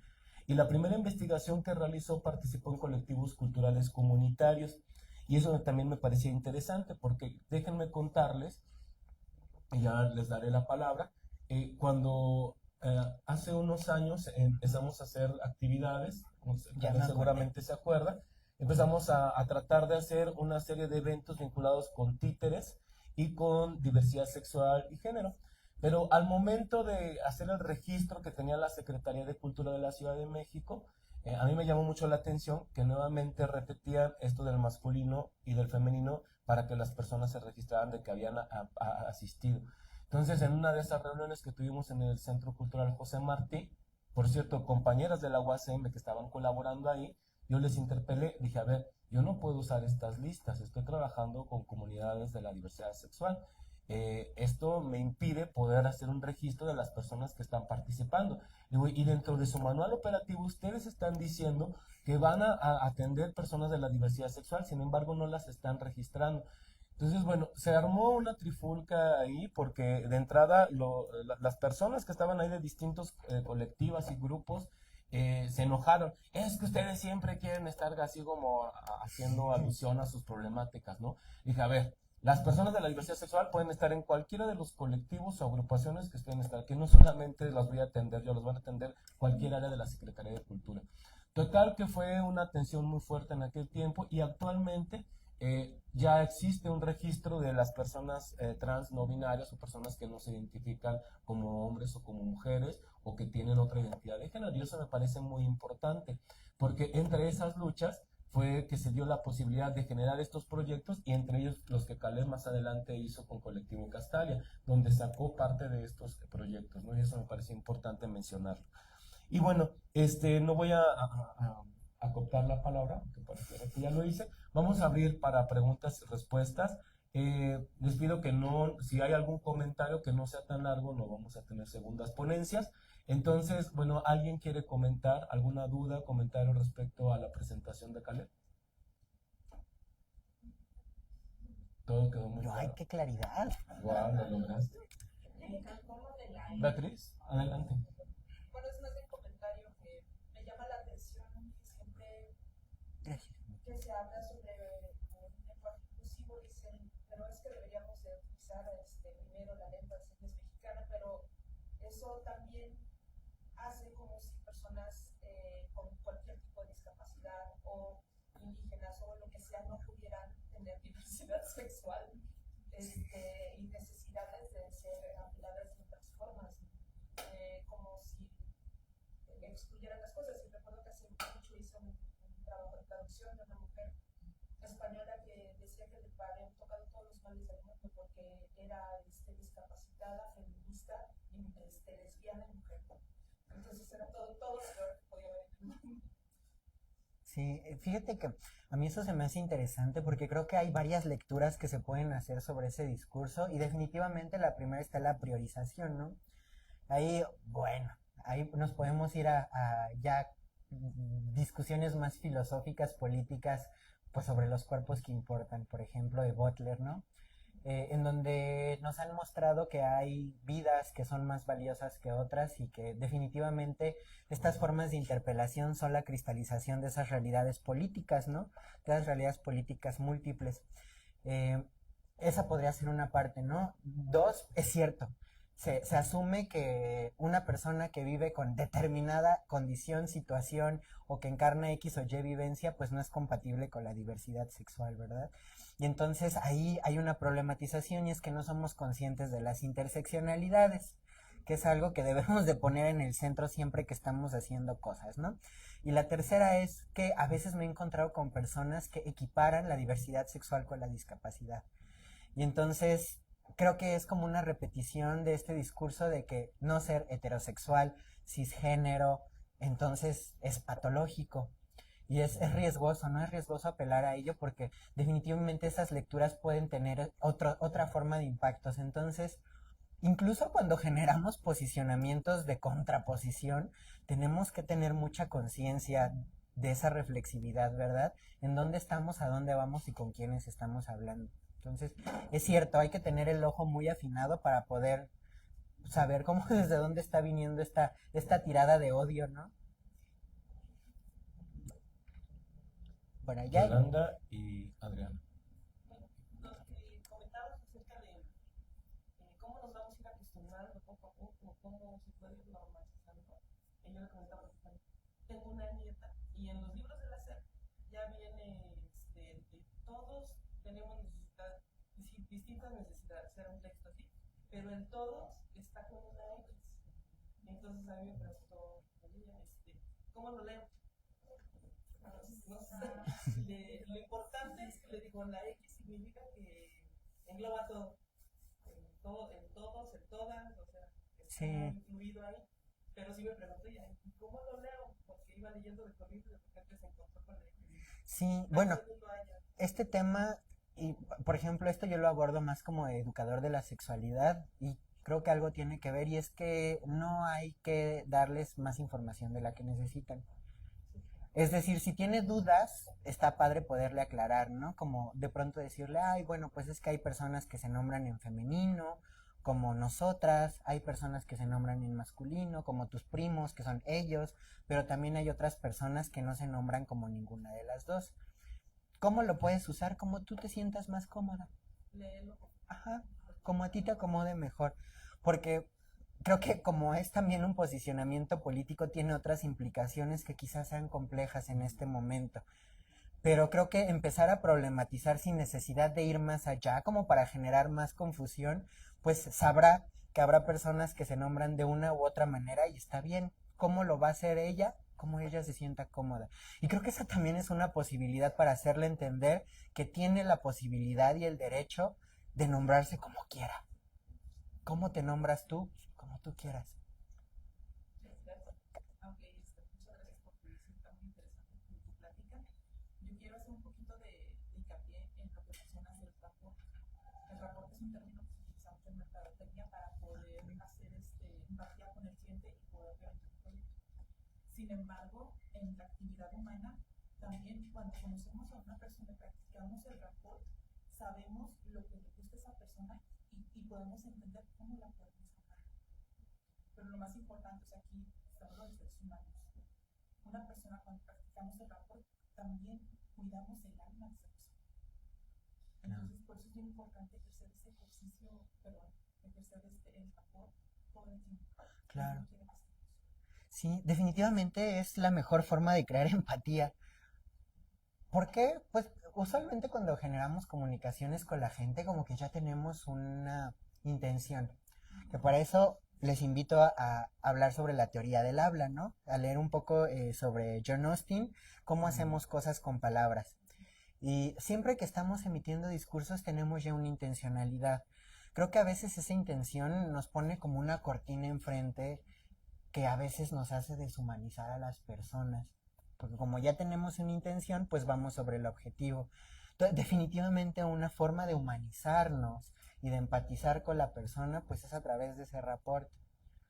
Olvidemos un poquito nuestros objetivos individuales y empecemos a pensar en qué condiciones está la otra persona, porque también eso nos va a facilitar establecer todas esas estrategias y todos los acuerdos y consensos que necesitamos para cumplir los objetivos individuales y colectivos. Muchísimas gracias. Por allá creo que vi una mano levantada. Bonita, más que dudar como en esta parte yo hago cine, entonces siento que yo sí soy de las personas que siento que muchas veces en los productos audiovisuales se caen en estereotipos así durísimos, horribles, que a mí me chocan. Yo sí creo que hay una inclusión forzada por parte de los medios, o sea, que solo refuerzan estereotipos y muchas cosas. Si no, te das cuenta, ¿no? Cuando sí trabajan como con colectivas, sí, cuando no. Pero es como más bien esa duda de cómo, bueno, digo yo, supondría que acercándome más a colectivas, ¿no? Podría a lo mejor generar una manera diferente de desarrollar mis guiones, pero sí me gustaría saber si tienes como algo para recomendar, como para justamente cuidar que en la creación de los personajes, no simplemente en la creación de personajes, uno no caiga como en esa parte de pues estereotipar total, ¿no? Porque también digo, uno también está como, digo, yo me considero,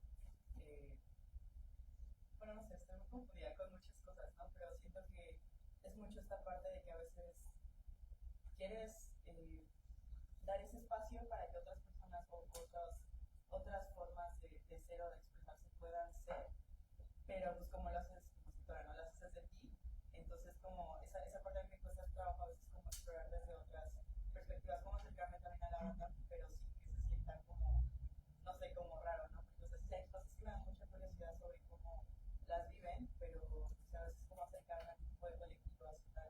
Claro. Pues hay muchas formas, ¿no? Y de hecho eso es una discusión abierta dentro de las colectividades trans, ¿no? Que, por ejemplo, está Rojo Génesis, que es quien dirige Casa de Hadas, es la madrota del terror transexual. Ella trabaja temas de cine y hace producción cinematográfica.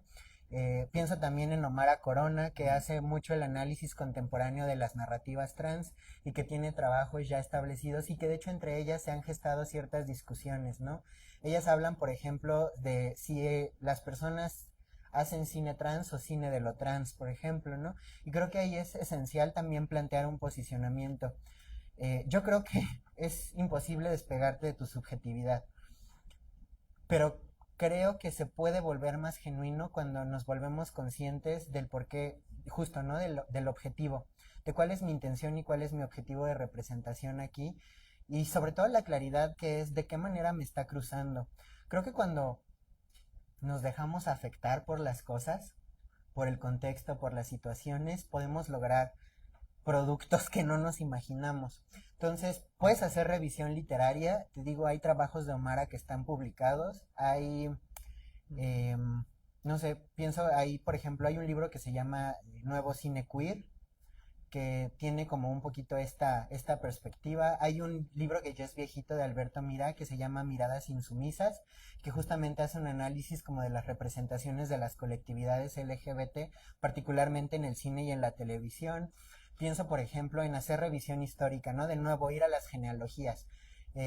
Valeria Vega tiene un libro que se llama Vestidas de Azul, que es sobre la representación en la televisión de las mujeres trans en la época franquista. Y yo creo que son revisiones muy interesantes porque también te dejan ver y hacer como esta vinculación sobre los contextos políticos y sociales. Sí creo y les insisto siempre mucho sobre el tema de las genealogías y está como perspectiva más actual porque es difícil hacer una lectura contemporánea sobre productos pasados, ¿no? Pero creo que lo muy valioso de eso es que nos permite hacer un contraste sobre cuáles eran las condiciones culturales de entonces y de ahora, y que sí pueden ser como un fundamento para poder comprender pues cuáles son esos espacios que podemos subsanar. Entonces sí es como acércate a las colectivas. Ahorita hay una exposición que se llama Plasticidades Encarnadas, que es parte de la muestra del Museo Transfemenino, que les recomiendo muchísimo, es muy potente y las chicas que están trabajando en él le están echando un montón de ganas y también ha sido un ejercicio de recuperación, ¿no? De renunciar a la tutela de el varón cis gay que está dirigiendo los proyectos de la población trans. Entonces es padre poder acercarte, ve a eventos. Por ejemplo, en las páginas de Somos Voces tenemos un montón de eventos que están dedicados a todas las letras del alfabeto LGBT, ¿no?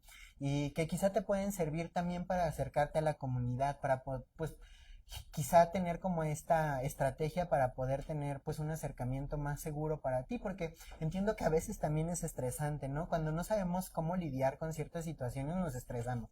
Y cuando nos estresamos sentimos miedo.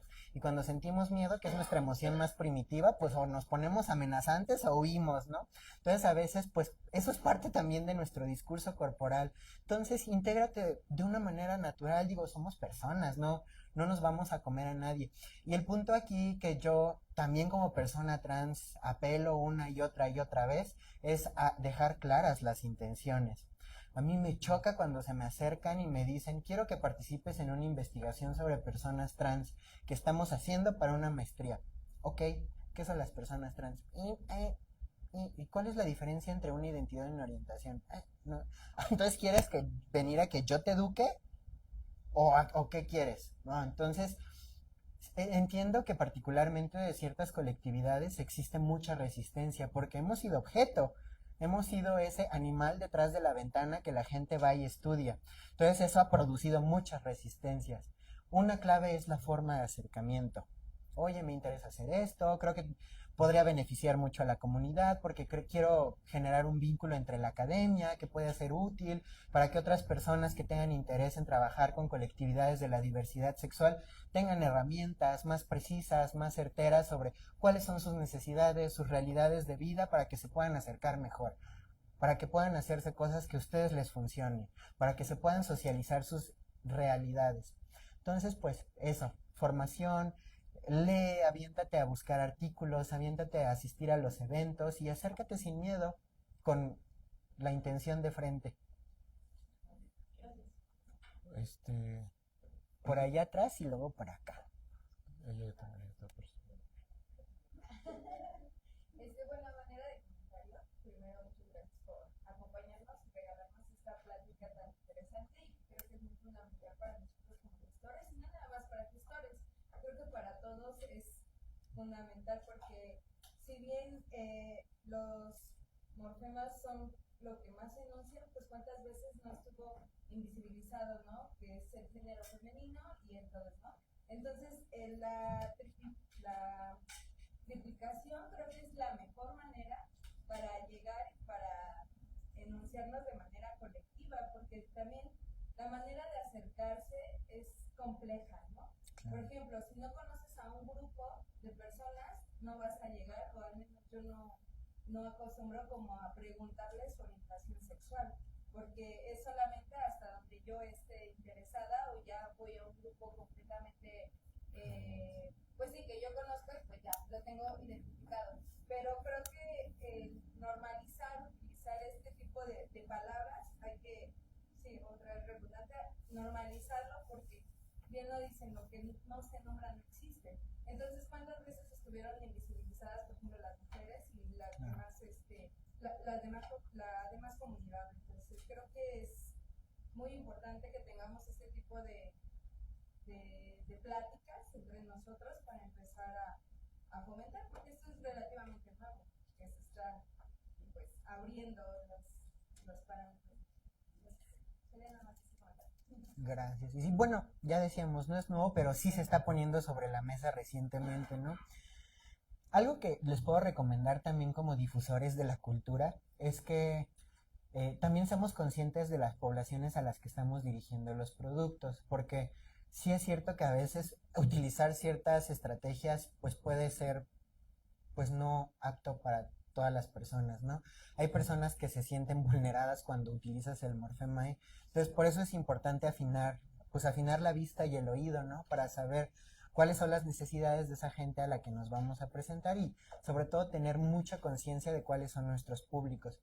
Cuando estábamos estableciendo en equipo los parámetros para el editorial de voces, estábamos hablando sobre los manuales del lenguaje y decíamos, bueno, es que si va a ser un libro de temática lésbica, como que ¿por qué deberíamos utilizar el morfema verdad?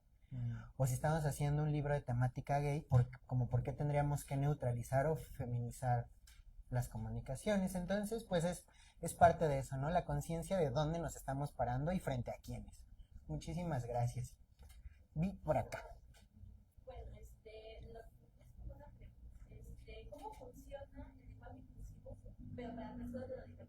Pero en este caso específicamente que pertenezcan a la diversidad sexual, porque parece ser que como lo mismo con los que tienen una discapacidad, como que los separan de, es que una persona neurodivergente, ¿cómo vas a llevarte de la diversidad sexual? Pero si lo es, entonces ¿cómo funciona? O si es que hay un lenguaje inclusivo específico para estas, para estas personas que son neurodivergentes, pero parte de la diversidad sexual.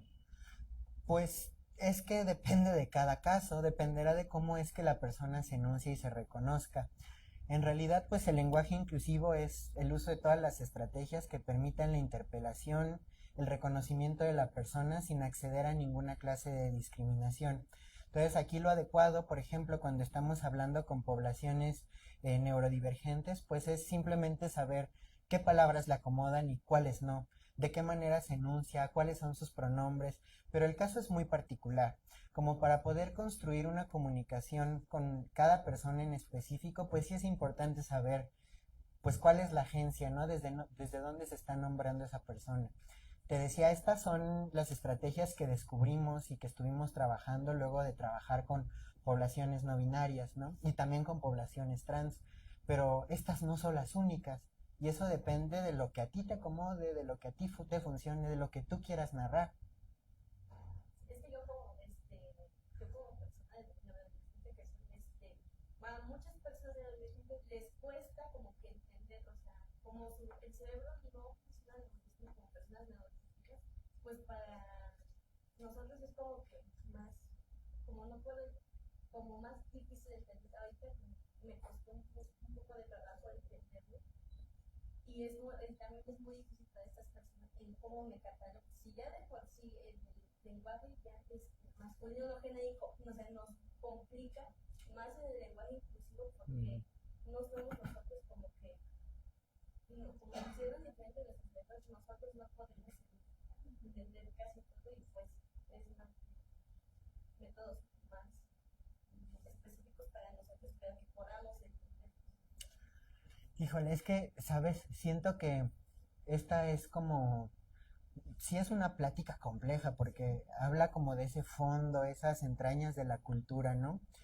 Yo creo que, no sé, pienso que, por ejemplo, si en algún momento quisiéramos establecer estrategias que fueran más amigables con las personas neurodivergentes, en su gran cromática y abanico que implica la neurodivergencia, pues quizá tendría que ver con hacer práctica, ¿no? Como, no sé, pienso como por ejemplo en la modelación. En psicología hacemos modelación.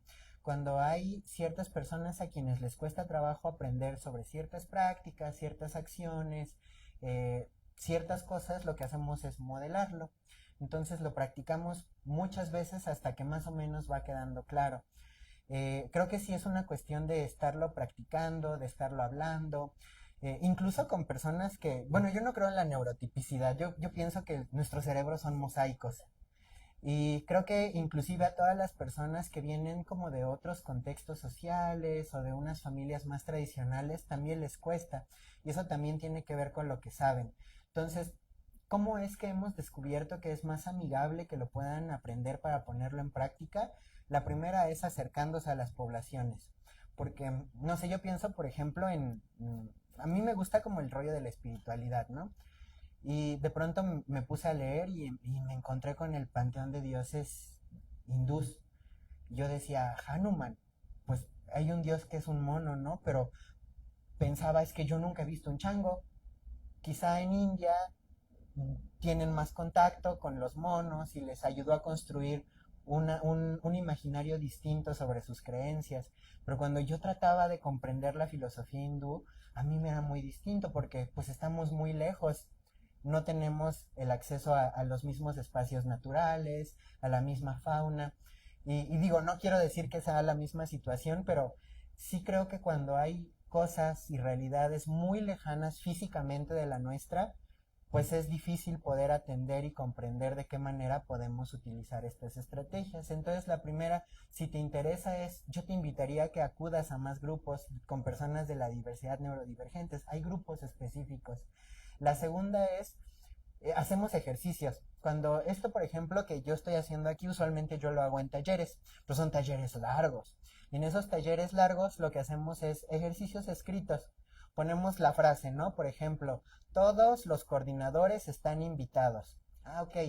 ¿Cómo lo podríamos llevar al el femenino genérico? Entonces hacemos ese ejercicio, ¿no? Todas las coordinadoras están invitadas. Y luego, bueno, ¿qué es el lenguaje neutro? Ah, pues todas las coordinaciones, se extiende una invitación a todas las coordinaciones. Ay, no estamos utilizando marcas de género, pero es complicado y en general es complicado para todas las personas porque no tenemos la costumbre de hablar de esa manera. Oye, ¿cómo lo podemos llevar al lenguaje incluyente no binario? Todos los coordinadores están invitados, pero es un ejercicio de práctica. Pensemos, por ejemplo, en andar en bicicleta o aprender a cocinar un huevo. Pues no lo aprendes a hacer a la primera, en el primer momento que te lo explican. A veces es necesario que repitamos estas prácticas para que se integren a nuestro conocimiento y justamente para que estas redes neuronales tengan la capacidad de formarse. Entonces, repitámoslo, quizá a través de lecturas, quizá a través de propios ejercicios que tú te pongas. Entonces, puedes buscar el manual. Y de hecho en el manual es muy claro, porque todos los ejemplos que ponemos están desdobladas en todas estas estrategias. Entonces quizá después de revisión, puedas encontrar una manera como para comprenderlo pues de manera más sencilla. Bueno, una última, yo creo, ¿no? Bueno, mi duda va más acerca de que, bueno, hablaste del discurso inclusivo que incluía las diversidades sexogenéricas y las edades, pero también me llamó la atención que en una diapositiva decía que también reconoce etnias, clases y corporalidades, pero no me quedó como clara esa. Es que ese es un tema complejísimo.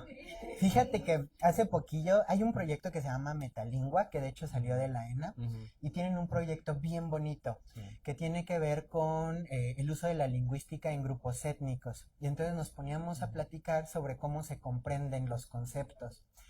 Y me remitió a un libro un investigador boliviano que se llama Edson Hurtado. Entonces él habla sobre una experiencia que tuvo en que va a la Sierra de Bolivia para explorar sobre las diversidades sexuales, siendo él parte de ellas.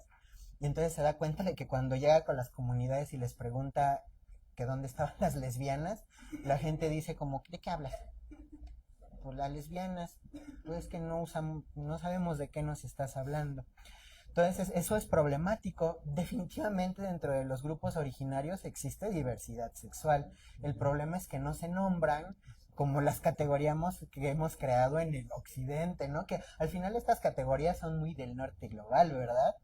Y que de alguna manera creo que implican ciertos procesos muy interesantes como de cooptación de discursos.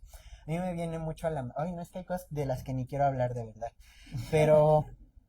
se me hace interesante cómo los discursos de las identidades culturales también han sido poco a poco secuestrados por estas terminologías. Entonces el lenguaje incluyente, desde esa perspectiva también de la etnicidad, del tema de la raza, que tampoco es una palabra que me gusta, pero pues es la que tenemos, ¿no? Ese es el punto del lenguaje. Pues tiene que ver también con familiarizarnos con cuáles son esos términos, esos conceptos, pero más allá de la parte gramatical, de la parte léxica, pues saber cuál es el contexto en la que usan esas palabras, que tiene que ver con el trabajo pragmático, el trabajo discursivo. Entonces les recomiendo mucho esta página de Metalingua porque lo que han hecho ha sido convocar en primer lugar ilustradores de la comunidad para poder hacer pues ilustraciones sobre estas expresiones y han hecho una suerte de investigación para poder comprender cuáles son los términos que utilizan en otras comunidades. Por ejemplo, para hablar sobre homosexualidad en idioma náhuatl, en zapoteco. Entonces, ahí va la parte como de la inclusión pues étnica en la diversidad sexual. Comprender que justo, no, la forma en la que comprendemos y narramos aquí en este lugar, que además es un espacio académico, no es la misma forma en la que se están nombrando en otros sitios y en otras, pues y otras colectividades, identidades culturales, etcétera. Bueno, pues qué bueno que se dio esta última pregunta, porque la idea de estos conversatorios es que se piensen desde una perspectiva interseccional, ¿no? Porque no podemos pensarlo solamente desde una visión porque es limitada. Entonces, qué bueno que salen estas discusiones sobre la neurodivergencia, sobre la discapacidad, sobre los grupos lingüísticos, sobre las comunidades originarias. Para la gente de comunicación intercultural ya hemos discutido estos temas, ¿no? Que es importante entender que el problema del surgimiento de estas categorías, y ya hemos hablado también sobre la necesidad de pensar siempre genealógicamente respecto a cómo surgen las palabras, cómo surgen los conceptos, cómo fueron sus usos, ¿no? Y el por qué la importancia de pensar la interculturalidad, no solamente pensando en comunidades indígenas. Por eso me parecía también importante tratar como de rescatar este problema de la interculturalidad, no solamente en estas comunidades, si bien vamos a tocarlas de alguna manera, pero creo que es muy necesario que empecemos a insertar estas discusiones, no solamente en esto, como cuando hablamos de género. No pareciera que hablar género solamente hablamos de mujeres, y no es así, ¿no? El género hace una educación mucho más compleja en torno a estos temas. Y bueno, me hubiera encantado que Caleb hubiera comentado, a lo mejor si tenemos unos minutos, sobre cómo ha instrumentalizado, ha usado la cultura y las artes, ¿no? Porque él ha participado en distintos procesos, tanto de eventos de títeres, de exposiciones, de literatura, en fin, para poder hacer un acercamiento de estas discusiones a través de estas herramientas culturales. Y eso me parece importantísimo, especialmente para la gente de arte y patrimonio. No sé si quieres solamente contar como algunas de tus experiencias y ya con eso estaríamos cerrando. Bueno, pues sí, la primerita aquí con mi maestro fue Divertíteres. Ahí estuvo bien interesante porque estuvimos trabajando el tema de inclusión y derechos humanos, pero con niñeces. Que ojo, yo no digo infancias, porque infancia está asimilado a sin conciencia. Y las niñeces tienen conciencia, tienen metacognición, saben quiénes son y dónde están. Muchas veces. Entonces con niñeces intentamos hacer esto y bueno, ahí vino la primera oposición al tema, ¿no? Que nos topamos con pared y que había muchos prejuicios operando. Entonces fue un ejercicio bien bonito porque fue un trabajo doble. Se trabajó con las niñeces, pero también con sus mapas. Yo les llamo así mapa a madres, padres, tutores, ¿no? En realidad somos mapas de las niñeces. No vinimos aquí para tutelarles ni nada. Y a través de el teatro fue que se les enseñó sobre la diversidad racial, sobre la diversidad étnica, sobre la diversidad corporal. No hubo necesidad de hablarles de órganos sexuales pélvicos internos, de órganos sexuales pélvicos externos, no hubo necesidad de hablarles sobre orientación sexual o con quién nos gusta compartirnos en el aposento del amor. No es necesario. Adecuamos todos estos conocimientos de una manera muy lúdica que les permitió al final hacer un producto bellísimo que era una obra de teatro. Y hay una que yo me acuerdo mucho que hicieron en Teatro Guiñol, un grupo pues que iban como desde los 4 hasta como los 12. Entonces era una historia bien bonita en que Cabeza Redonda llega a la ciudad cuadrada. Entonces todas las personas adultas tenían la cabeza cuadrada en los títeres y pues hay como todo este ejercicio en el que se narra, pues las personas de cabeza redonda les enseñan qué es la inclusión, que es más fácil desplazarte por el mundo cuando no estás chocando de manera cuadrada con el mundo. Y esa es una manera muy pedagógica y muy lúdica de enseñar sobre diversidad e inclusión, ¿verdad? No les estamos hablando sobre nada que no necesiten escuchar en este momento. Y ellos lo hicieron como de una manera muy sensible. Digo ellos porque era un grupo de niños. Como de una manera muy sensible, de una manera muy empática, de una manera muy natural. Tuvimos, por ejemplo, una experiencia que fue increíble en casa de la primera imprenta en un ciclo que se llamaba... ¿Cómo se llamaba? Algo de visualidades. Sí. Ay, qué mal. Ahí estuvo increíble porque justamente también hicimos uso de los espacios exhibitorios para poder hablar de nuestras realidades, desde nuestras realidades. Ahí se convocó a trabajar justamente con Omara Corona, que estuvo coordinando uno de los núcleos expositivos y yo estuve coordinando otro, y todas las personas que participaron eran artistas trans o no binarias. Entonces Era esta manera más como, pues no sé, ni siquiera quiero decir contestataria porque estábamos ocupando espacios que nos correspondían, pero que permitieron a la gente tener acceso a nuestra producción artística desde nuestras realidades. Y eso se estuvo acompañando con visitas guiadas. Estuvimos participando en todas las noches de museos en que estuvimos yendo por ejemplo, llegó un grupo de profesores del Colegio de Ciencias y Humanidades. Llegan como 40 personas. Entonces les explicamos a través del arte cuáles son las situaciones de las personas trans. Les di una microclase de lenguaje incluyente y se fueron súper felices. A un punto en que después nos invitaron a la Coordinación General de Escuelas Nacionales Preparatorias para poder dar una pequeña capacitación a sus profes. Hicimos el manual, que también fue un trabajo colectivo. En realidad, sí era nuestro interés difundir estas estrategias y sí era nuestro interés que se conociera en la academia, pero también era nuestro interés generar una dinámica de cohesión comunitaria. La verdad es que todas las personas en general estamos en el mundo tratando de sobrevivir. Entonces, un espacio de encuentro que nos permitiera intercambiar experiencias, intercambiar estrategias, pues también formó parte de un proceso de cohesión comunitaria.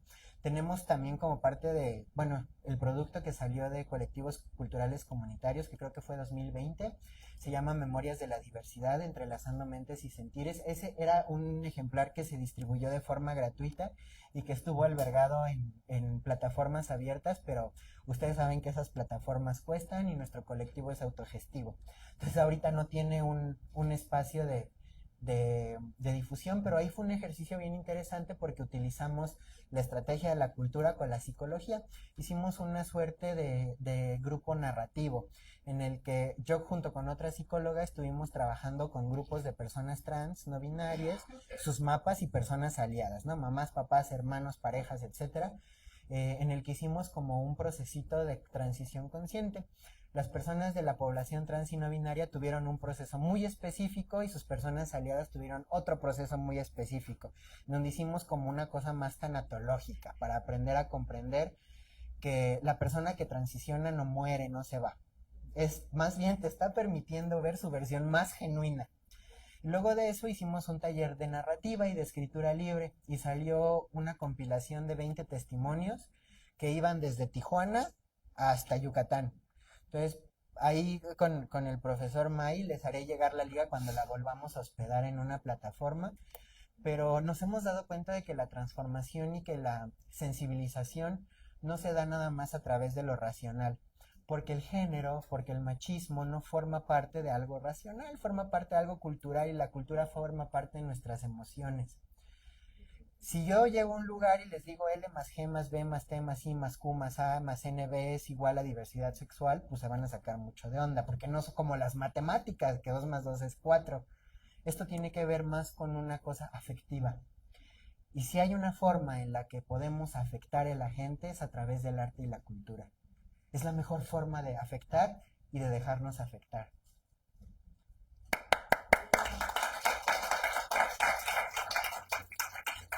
Bueno, pues quiero agradecer a Jess, que no está, también a Alfredo, que nos estuvo acompañando y ayudando, a la gente de Servicio Social, que no sé quién más estuvo. Pero pues muchísimas gracias por este apoyo. Les recuerdo que el siguiente conversatorio es Arte y Antirracismo, disputas desde la estética, y aquí lo vamos a ver desde las artes visuales, con Marco Yol. ¿No? Vamos a tener un artista que ha estado ya en el Museo de Arte Moderno y ha estado en distintos espacios exhibitorios, en fin, y es como muy interesante su trabajo. También es desde una mirada interseccional, donde está pensando el problema de la racialización desde las artes visuales. Entonces, bueno, no falten a este conversatorio. La constancia de Caleb va a ser de manera digital, entonces, bueno, se la entregaremos en su momento. Y pues muchísimas gracias a todas, a todos, a todos. Gracias.